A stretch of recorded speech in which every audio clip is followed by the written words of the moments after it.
നമസ്കാരം. തിരുവാഭരണം ചാർത്തിയ അയ്യപ്പസ്വാമിയെ കൺകുളിർക്കെ കണ്ട് മകരജ്യോതി ദർശിച്ച് സായുജ്യമണിഞ്ഞ് ഭക്തലക്ഷങ്ങൾ.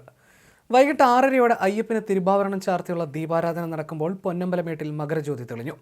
മകരജ്യോതി ദർശനത്തിനായുള്ള പ്രധാന വ്യൂ പോയിന്റായ ഹിൽ ടോപ്പിൽ തീർത്ഥാടകരുടെ വൻ പ്രവാഹമായിരുന്നു.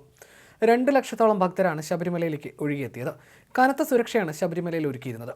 അയ്യപ്പന്റെ പൂങ്കാവനമാകെ തീർത്ഥാടകരുടെ ശരണകീർത്തനങ്ങളാൽ സംഗീതസാഗരമായി. മകരജ്യോതി ദർശനത്തിനായി പർണശാല കെട്ടിയാണ് തീർത്ഥാടകർ കാത്തിരുന്നത്.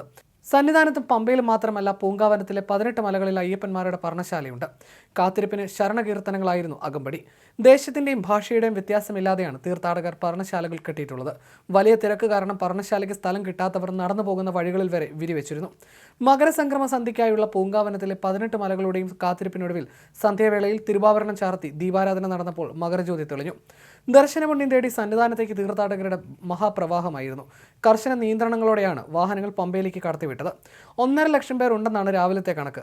ഇന്നലെ വൈകിട്ട് 6 വരെ 64,194 തീർത്ഥാടകർ മല കയറി സന്നിധാനത്തെത്തി. ഇവരിൽ ഭൂരിഭാഗവും ജ്യോതി ദർശനത്തിനായി വനമേഖലയിലേക്ക് കയറിയിരുന്നു. തിരക്ക് കൂടിയതിനാൽ പാണ്ടിത്താവളം, മാളികപ്പുറം മേഖലയിൽ കൂടുതൽ പോലീസിനെ വിന്യസിച്ചിരുന്നു. ദീപാരാധനയ്ക്ക് ശേഷം കിഴക്ക് പൊന്നമ്പലമേട്ടിൽ മകരജ്യോതി ദൃശ്യമായി.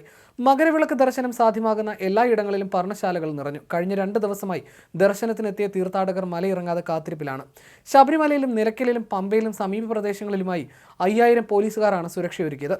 ഇന്നുച്ചയ്ക്ക് 12 മണിവരെ മാത്രമാണ് തീർത്ഥാടകരെ ശബരിമലയിൽ പ്രവേശിപ്പിച്ചിരുന്നത്. തിരുവാഭരണ ഘോഷയാത്ര പമ്പയിൽ നിന്നും സന്നിധാനത്തേക്ക് വരുന്നതിനാലാണ് ഉച്ചയ്ക്ക് ശേഷം ഭക്തർക്ക് നിയന്ത്രണം ഏർപ്പെടുത്തിയത്. മകരജ്യോതി ദർശനത്തിനായി സന്നിധാനത്തും ജ്യോതി ദർശിക്കുന്ന മറ്റിടങ്ങളിലും തമ്പടിച്ചിരുന്ന ഭക്തരുടെ സുരക്ഷയ്ക്കായി പോലീസിന്റെയും വനം വകുപ്പിന്റെയും റാപ്പിഡ് ആക്ഷൻ ഫോഴ്സിന്റെയും മറ്റ് സർക്കാർ സംവിധാനങ്ങളുടെയും നേതൃത്വത്തിൽ ബാരിക്കേഡുകൾ കെട്ടിയും വെളിച്ചത്തിനായുള്ള സംവിധാനങ്ങൾ ഒരുക്കിയും ശക്തമായ സുരക്ഷാ ക്രമീകരണങ്ങളാണ് ഒരുക്കിയിരുന്നത്.